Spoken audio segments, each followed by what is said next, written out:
Katie Wilson can be Seattle's climate mayor for renters. New programs for heat pumps, induction stoves, and plug-in solar would let renters reap the rewards of the clean energy revolution. Seattle's new mayor, Katie Wilson, and I share more than a few things in common. We're both parents to toddlers. Scandalously, our children's grandmothers help cover a portion of sky-high Seattle daycare costs, though my daughter's 2026 daycare cost hike just swallowed my in-laws' contribution. We're also among the roughly 50% of city residents who rent. Seattle renters contribute less to climate warming pollution on average than homeowners. Renters in the city are nearly twice as likely to heat their homes with clean electricity as homeowners, more than half of whom burn natural gas for warmth. Seattle renters occupy smaller homes with more people in them than residents who own where they live. Renters are 6 times more likely than homeowners to get around Seattle without a car. I feel optimistic that Katie Wilson, with her transit background, will do everything she can to make the city safer and easier to navigate for bikers and walkers. This is one of the best climate bets she can make. Ironically, though, Seattleites who rent are excluded from enjoying many of the upsides of the clean energy revolution. Renters cannot lessen our rising electricity bills by adding solar panels to our rooftops. We cannot rip out our gas stoves in favor of healthier, better-performing induction cooktops and ranges. We'd be laughed at best, if we asked our landlords to remove our baseboard heaters or gas furnaces and shell out tens of thousands of dollars for more efficient heat pumps. At least, we can't cash in yet. Mayor Wilson could change that. Mayor Wilson enjoys an unusual opportunity among her peers. The city she runs owns its electric utility. One of the largest municipal utilities in the United States, Seattle City Light could make or break the city's climate goals. It could also create new ways for renters to participate in the clean energy economy. With Katie Wilson installed in City Hall, City Light could launch U.S. leading heat pump, induction stove, and plug-in solar programs. For those of us forking over hefty rent checks every month, the mayor could let us in on cost-saving and emissions-lowering clean energy action. Get City Light to front heat pump costs for renters. Converting homes from low-efficiency electric furnaces or baseboards, the most common heating sources for Seattle's renters, to high-efficiency heat pumps would lower monthly heating bills by reducing electricity use by up to 75%. More efficient electric rentals would also free up space on City Light's grid to connect the thousands of homes and businesses in Seattle currently burning fossil fuels, thereby reducing the likelihood that the utility will have to buy expensive, dirty energy in the event of an energy supply crunch. Most of the United States' electricity comes from burning fossil fuels, whereas roughly 90% of City Light's power sources are carbon-free. For the minority of renters who burn gas for heat, including yours truly, upgrading to heat pumps would loosen our yoke to the fossil fuel price roller coaster. Plus, heat pumps also cool. Half of Seattle renters lack air conditioning, compared to just a quarter of the city's homeowners, a figure with potentially deadly consequences as the region's summers grow hotter. Heat pumps are, however, basically impossible for Seattle's renters to access. No renter will succeed in convincing their landlords to shell out the $15,000 to $20,000 the appliances cost, and renters are unlikely to afford the systems themselves even if a landlord consented to associated renovations. Seattle's renting households earned less than half the median income of homeowning households in 2024. Under Mayor Wilson's leadership, Seattle City Light could launch an ambitious program to front the cost of heat pumps for renters. Renters would pay a monthly service fee to enjoy the equipment, but the electricity savings from the upgrade would offset the fee. In other words, electricity bills would go down while comfort would go up. In these types of programs, known as inclusive utility investment or pay-as-you-save, participants don't assume debt or need a credit check. Unlike typical on-bill financing programs, the utility owns the heat pump until the renter pays their last service charge, at which point system ownership switches to the landlord. If the first renter moves, the next renter enjoys the savings on their monthly bill. Though the programs needn't be limited to renters, the model resolves the so-called split incentive problem, in which landlords resist investing in energy efficiency upgrades because they do not pay the energy bills.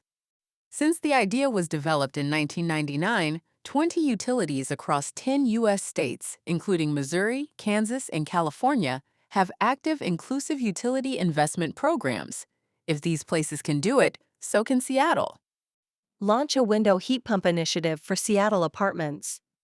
Even if Seattle City Light fronts the bill, heat pumps are likely to remain out of reach to most renters at current prices. Plus, the dominant heat pump models, such as mini splits, can be a poor fit for large apartment buildings and require a trained contractor and electrical panel upgrades to install. Nearly 3/4 of Seattle renters live in apartment buildings with 10 or more units, compared to just 13% of homeowners. Window heat pumps, also known as saddle heat pumps or micro heat pumps, could solve that problem. These innovations plug into a standard 120-volt outlet, don't require professional installation or renovation, and can cost 40% less than conventional heat pumps. After a design challenge and successful pilot, the New York City Housing Authority plans to install 30,000 window heat pumps in public housing apartments. Boston recently announced it will follow suit. But at more than $3,000 apiece, window heat pumps are still out of reach for most renters, nor are they widely available for purchase. I asked a representative from Gradient, one of the 2 window heat pump companies selling in the United States, if I could buy one as a renter. He said yes, but only because I am an influencer. News to me.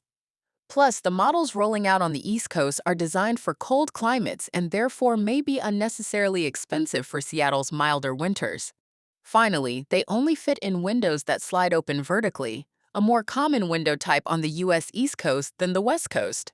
Mayor Wilson could make Seattle the West Coast leader in apartment heat pumps. She could launch an initiative, co-led by Seattle City Light and the Mayor's Office of Sustainability, to develop Seattle-specific window heat pumps at a price point renters could afford. The city might provide grant funding or guarantee bulk procurement to help bring down initial prices. The initiative could also ensure Seattle benefits from parallel regional efforts, such as California's new market transformation plan for window heat pumps or future pilots led by the Northwest Energy Efficiency Alliance, of which City Light is a member. If successful, the initiative could open the window to Seattle apartment renters owning and controlling their heating and cooling. Spread the induction stove gospel. Induction stoves are now the best products on the market for performance, safety, ease of cleaning, health, and efficiency. Just ask known climate radical, Wirecutter. But once again, they're out of reach for most renters due to cost, wiring requirements, and that perennial difficulty of asking your landlord to upgrade anything. I have a gas stove, but I now almost exclusively use a $114 plug-in induction cooktop to protect my daughter's lungs. Gas stoves emit a cloud of chemicals including cancer-causing benzene, asthma-causing nitrogen dioxide, and climate-warming methane and carbon dioxide. Plus, it boils water twice as fast as my gas stove, helpful when I'm trying to outrun a macaroni and cheese-related tantrum. Mayor Wilson Seattle could give away these induction cooktops to low-income renters with children and gas stoves. The mayor could also push Seattle City Light to educate its customers about the downsides of gas stoves and upsides of single-burner induction cooktops. Recent Seattle City Light newsletters offered ways for Seattle residents to stay cool during heat waves and lower their energy usage. Tips for healthier, safer cooking would be just another flavor of this kind of consumer guidance. At the same time, under Mayor Wilson's leadership, Seattle could participate in California's new effort to bring more affordable plug-in induction ranges to market, pushing so that the outcomes of that effort will benefit Seattle renters too. And Mayor Wilson is now a board member of the Puget Sound Clean Air Agency, the region's air quality regulator. There, she could drive the adoption of clean air appliance standards to benefit all Seattleites. Legalize plug-in solar. In Germany, renters can go to a big box store, buy a small solar panel for around $200, plug the system into their home outlet, and start harnessing the power of the sun later that same day, all without needing to hire a professional installer. Millions of these plug-and-play or balcony solar systems are now connected to homes in Germany, making it possible for renters to offset a portion of their energy use. In Seattle, plug-in solar systems are illegal. A City Light representative told Sightline that balcony or patio solar products are not eligible for the utility's interconnection process that rooftop solar systems use, and that they introduce potential safety concerns, such as accidentally energizing a downed power line by sending electricity back onto the grid. Germany has not experienced any safety issues with its millions of systems. The only way to get in on the solar action in Seattle is by owning a roof or by signing up for a community solar program, which City Light does not currently offer. Mayor Wilson's Seattle City Light could legalize balcony solar, taking a page out of Utah's playbook. That state's legislature unanimously legalized the systems in 2025 by creating a new class of portable solar generation devices, maximum power output of 1.2 kilovolts, exempt from utility interconnection processes and fees, and introducing safety requirements. At least one company, EcoFlow, now sells a plug-and-play solar product in Utah that boasts anti-islanding safety features to turn off the system in case of a power outage.